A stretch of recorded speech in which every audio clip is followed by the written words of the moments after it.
Okay. So, I don't know, I've got some background noise there happening. Okay. For me, uh, Okay, so welcome. Thank you for joining me today. For those that I have not met before, my name is Lori. I am a business coach who helps aspiring digital nomads and entrepreneurs to build profitable remote based businesses that give them freedom of time and location. Today, I have with me Matthew Banks, who is a model, actor, virtual assistant, and aspiring entrepreneur.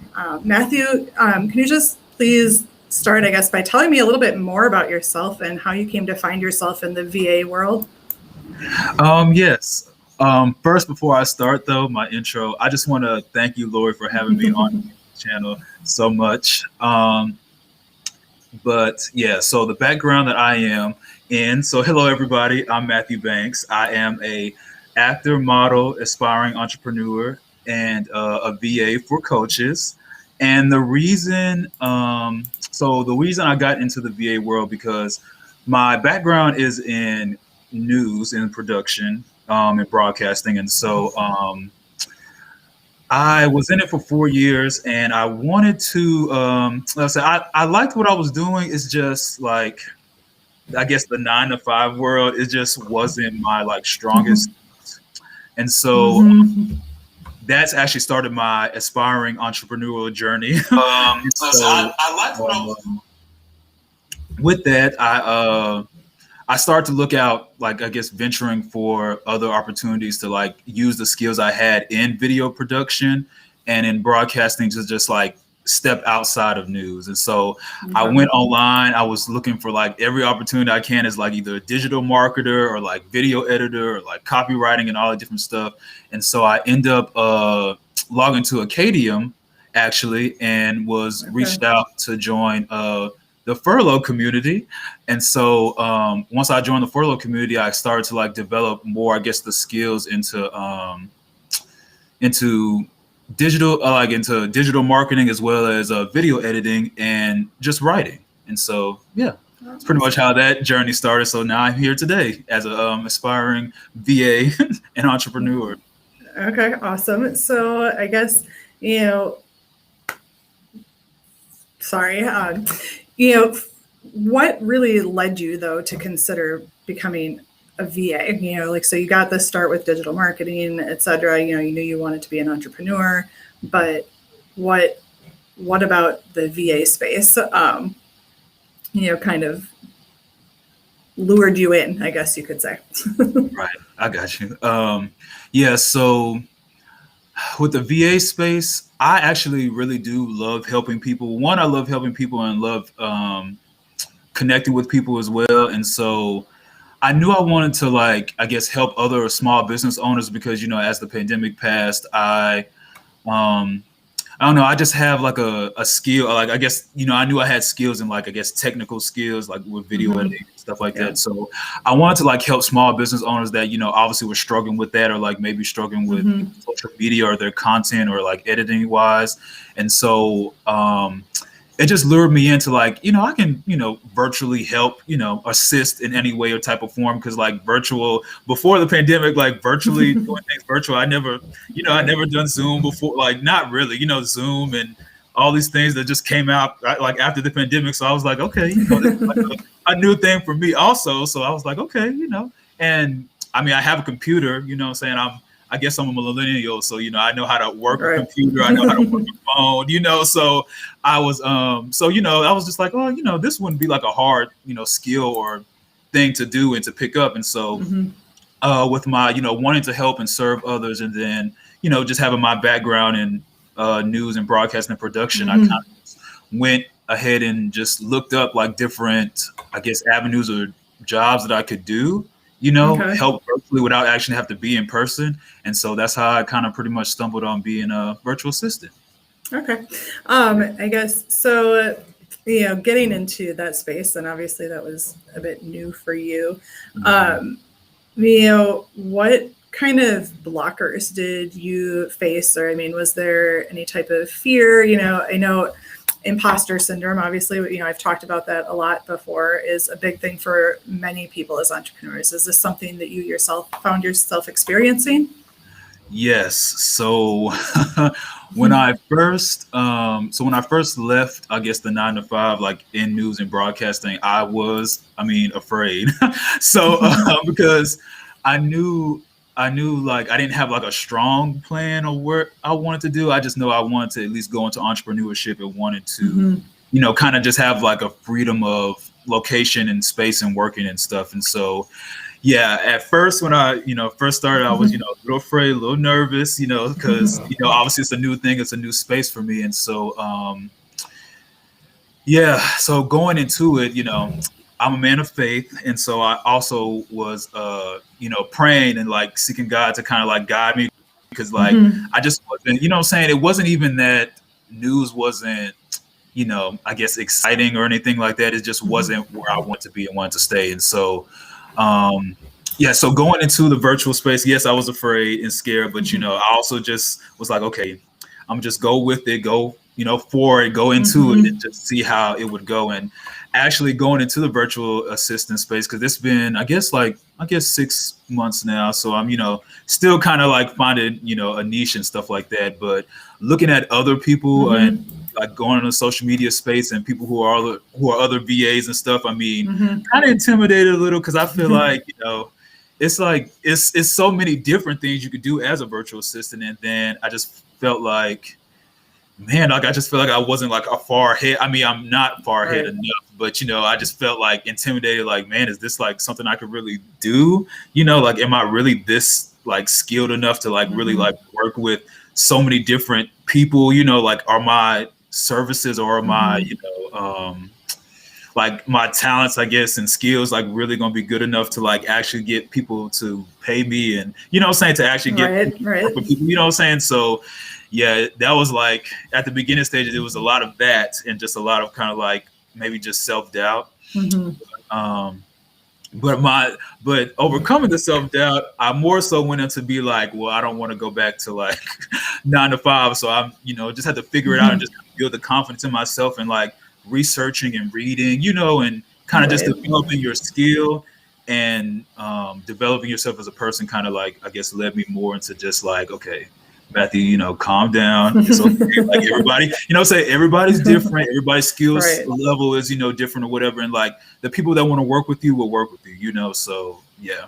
That's so true. And someone once told me, too, in terms of what you were kind of saying, like, are you good enough, for people to want to pay you? Really, in order to be good enough, you just need to be a couple steps ahead of the people that, you're talking to, because ultimately, you know more than they do.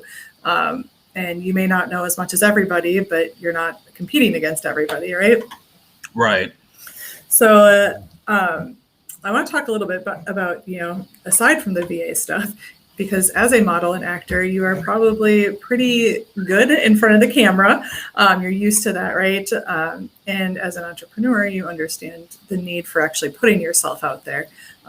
So I want to talk a little bit more, if we can, from your point of view, if you can give some advice to those people, who are camera shy when it comes to, business and putting themselves out there. Because I know, like for myself, when I first started, that was something that I wasn't used to. A lot of people don't like being in front of the camera. So what advice do you have for people that aren't models and actors?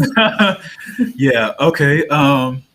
So, and it's funny because, so when I started as an actor and model, like it really wasn't, I guess at first it really wasn't something I thought I would, one, be able to do, but two, like that I would actually have like a skill and talent and interest in doing. And so, yeah, once I started, it kind of was just more of like a relaxation thing and like a breathing thing and like preparation. So if I were like to give, I guess, like advice on that, one, just being prepared to be on camera, because a lot of the times, like people don't realize it, but like right now I'm slouching or whatever, but like your posture and how you carry yourself like says a lot about you before you even open your mouth, type of thing, because people will see that. People will see like your posture, like before they even, before they even hear what you're saying, they're looking at like what you kind of look like on also too. and then just preparing of what you're going to say. So like, I guess in an interview situation, like one, just like having different questions being asked to you, and then like actually like recording yourself. So like really get your camera, get a phone, whatever, record yourself, like answering the questions, and then seeing how like you respond and like how you speak, you know what I'm saying, how you look. Because so when I first like did like a video type of thing, like an acting type of thing, like an audition, someone had to point out to me that when I, I guess get nervous, I start to lick my lips a lot. And it wasn't until I actually like looked at myself on camera to see like, oh, that's like a nervous tick that I have, and so literally watching yourself on camera constantly, and listen to yourself speak. And then, preparing what you're going to say, I think will be the best thing to like help you get over camera shy. Because after you get to talking about, especially if it's something you're passionate about, after you get, talking more and more, the nerves will start to like die away because you're really like engaged in what you're talking about. So yeah, I think that'll be the biggest, I guess, advice is just preparation and like practice beforehand, and watch yourself, which is watch yourself. It is a little painful, but right, yeah. Look, that's everybody says that because it's true. Like if you're not used to like looking at yourself on camera, if you're not used to like talking, on camera, like listen to yourself and seeing yourself, it's gonna be a little cringy. You're gonna be cringing at first at the beginning, but you have to watch it. You know what I'm saying? Because it's helping you develop and just see different things about yourself. So. Yeah. Yeah, we got a comment here from Ashar. He said he gets more nervous when he actually watches himself. So what do you have to say, I guess, on that? Wait, what was the question again? Not necessarily a question, just more of a comment. But he said, he gets more nervous watching himself. So you said watching yourself can help would be advice. So any advice, I guess, for that overcoming that piece, just the nerves of watching yourself.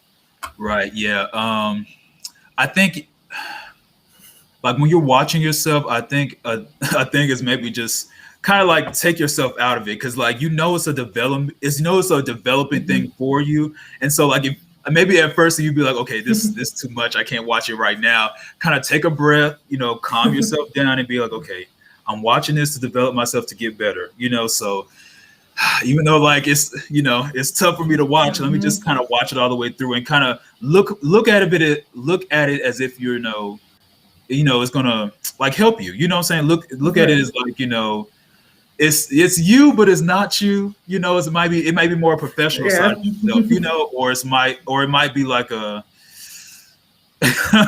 like a let me like think outside of like actually me on this camera. Like let me just listen, what I'm saying, to what I'm saying, and like after a while it'll get better. But if it does like get overwhelming, just kind of like take a breath, like stop looking at it, walk away, kind of get yourself, I guess, less like calm down, and then come back and watching it. So because you can't avoid it, you have to watch it. Right. Well, Ashar, I hope that helped you a little bit. Thanks for the question.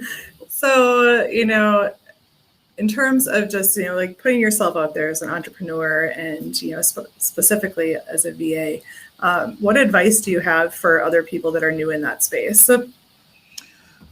Yeah. So, that's a great question. And I think the advice I would have is you have to put yourself out there, especially if you're going to be an entrepreneur.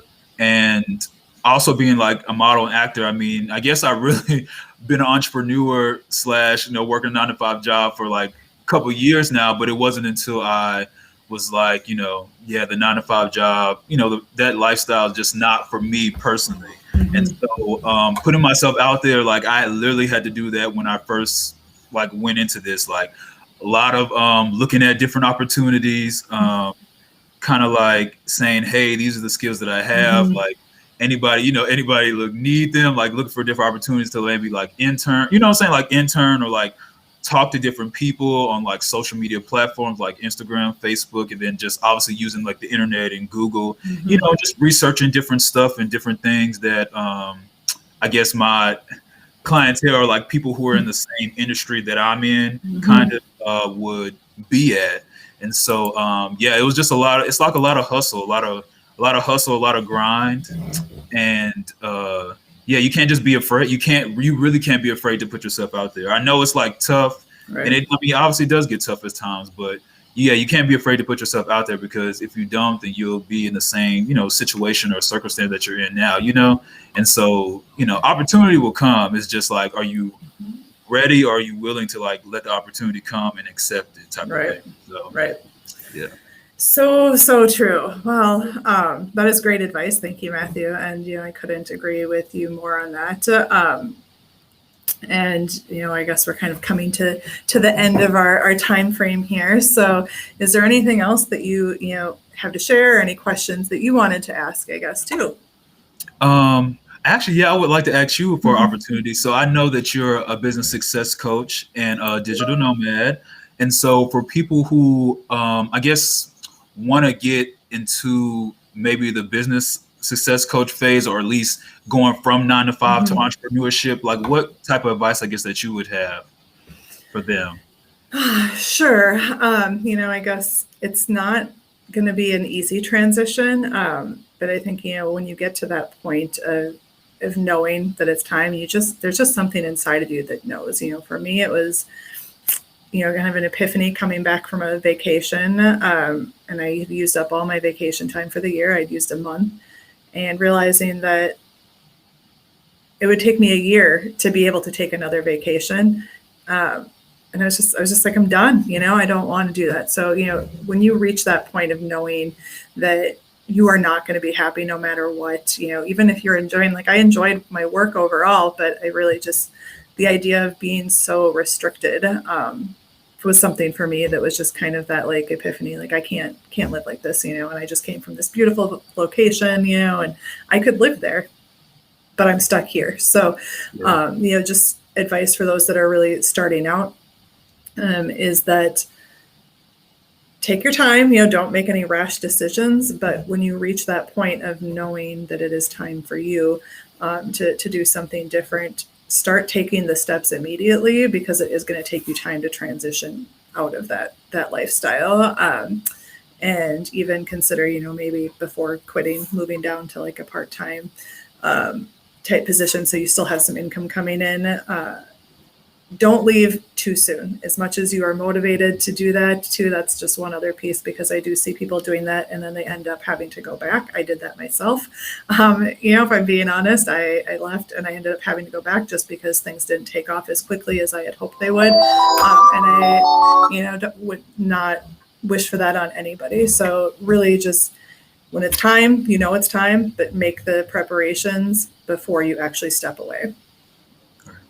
Right. Yeah, thanks for that. Yeah, because that's pretty much, I guess, how I feel too. Because I think preparation, like when you're not prepared, it's kind of like, you're going to get, lost. You're going to get stuck. You're going to fail, and then fail really hard, and it's not necessarily failure is like not a bad thing. It's just, no, it's not. You want to fail with intention. You know what I'm saying? You want to maybe fail because you tried something, then it didn't work out. Not that you weren't prepared to do it. It's just, what I'm saying?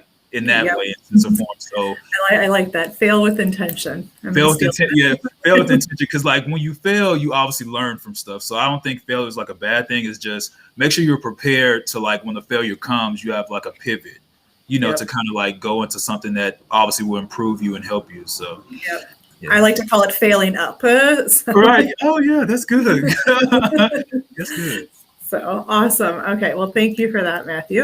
So I'm going to wrap it up here. But, I really appreciate your time today, and just want to also invite anybody who's watching on Instagram to come join us in our Facebook group, the Xennial High Ticket Service-Based Entrepreneurs Group. It's a very collaborative group that really is focused on helping entrepreneurs like Matthew and others to succeed at their goals. And if you are watching via Facebook, then go ahead and follow us on Instagram. And thank you, everybody, for joining us today. And Matthew, thank you especially to you. And join me next week. I will be talking to Joshua Boutram, Facebook ads expert. So thank you, Lori. Thank y'all for watching.